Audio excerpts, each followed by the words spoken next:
Sovereignty matters. This is a graphic by our sister Ndidi. Like we always remind you guys on this show, she runs a 1 minute audio just for you to reset your brain. We mentioned earlier how they use noise, continuous noise, unending noise to wipe any kind of reasoning that you may have. So here it says that sovereignty never departs from the indigenous peoples who are in their ancestral space.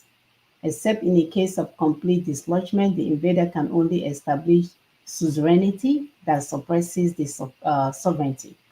The Fulani conquest agenda targets such dislodgement of the indigenous peoples. During colonial occupation of Nigeria, Britain exercised suzerainty over Nigeria. The caliphate that stepped into the shoes of Britain in 1960 and its 1967 allies, operating together as the Federation of Nigeria, even while imposing unitary structures, are essentially the suzerainty currently suppressing the sovereignty of the indigenous peoples of Nigeria, who are now being organized by as NINAS to reassert and therefore recover their hijacked and suppressed sovereignty. So NINAS, once again, has done the work. We have the template. If you claim that you have something better, please, by all means, bring it. We want to see. We want to examine it. We want to interrogate it. We want the best for our people. So this is not a case of Femakwanda. No, we are serious as much as we are serious about the liberation of our people. So if you have something better, please, by all means, present it so that we can take a look. But if you don't, we are commanding you, in short. We are compelling you to join what we are doing, because we can no longer continue to run in circles in 2024. As always, the NINAS point proposition that is summarized.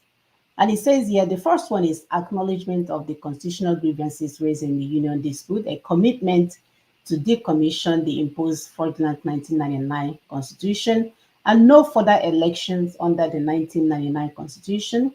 The untenable outcome of 2023 presidential election must now be transformed into an immediate transitioning for reworking the damaged constitutional basis of Nigeria. So I don't know if you guys notice, this is the same NINAS point strategy. We just sort of simplify it so that it will begin to make sense for everyday people, so that you're not looking at the big words. So if you look at number 3 again, it says that no further national election, which we proposed before. But now we are saying that even though it has happened, that it needs to be transformed into an immediate transitioning for reworking the damaged constitutional basis of Nigeria. So no one person will have power over us. No one INEC will come and destroy elections and nothing will happen. Basically, no one will need 5 million armies to go from Abuja to their village. It's not that complicated. There is a way out of our mayhem. And number 4, the constituent peoples of Nigeria to work out the modalities for transitioning.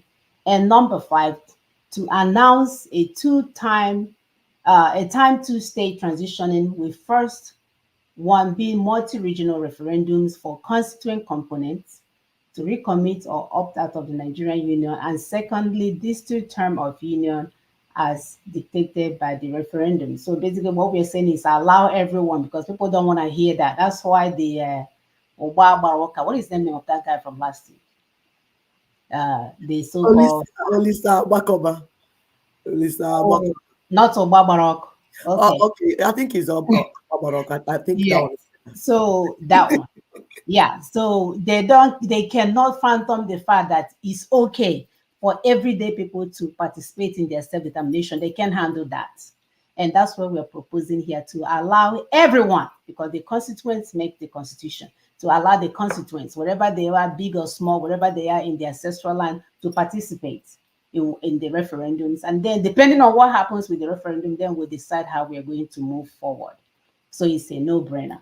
And this is what we are proposing. We've been proposing, we'll continue to propose, and that is the way out of the mayhem that we find ourselves. We keep reminding you guys that we don't want to create any chaos. There's no vacuum. What we want is transition. We keep people that are already there, because some people keep asking, how you're going to do this? How you're going to, it's impossible.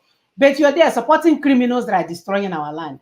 And then somebody brings solution to the table. because you're a criminal yourself, your mind is so twisted, you're not seeing how we can get ourselves out of this. And we're saying that we'll use the current criminals there to continue the transition. And then their job now is to do what the people want. And then at the end of the day, if they change and want to continue to keep them there, we don't have any problem with that. Let me But explain it further. the right thing must be done first. Go ahead. So, just to add a little bit, so it's going to be like in South Africa when they had CODESA and they had the former criminals just to do skeletal services. So they will be there paying salary. Yes, like housekeeping. We call it housekeeping. But it's in the indigenous peoples, and they are the ones that will constitute the transitional team.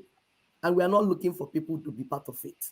So why they are reworking our next step, referendums, multi-regional, everything that needs to be done. These other ones will now be doing skeletal services. They won't have money to scatter. They won't do all these things you see them do. They won't have power to do it. They might even run because there won't be any money for them to be stealing. So some of them will actually run, better for us. So don't think that we are saying that we're proposing that these criminals will be the one to manage the transition. They lack the ability, but they will be part of it in the sense that they will hold on to paying salaries, doing smooth transition. So there's no vacuum, so that there will not be vacuum. So that's their job. It's very limited, and it's timed. So don't think they will do any other thing more than that. Thank you. They will run, my dear, all kind of right? Because when the money, because they are there because of the money, they are not there to serve the people. Yeah. So once we implement the government to be a government of service to the people, the criminals will run because that's not what they came there for.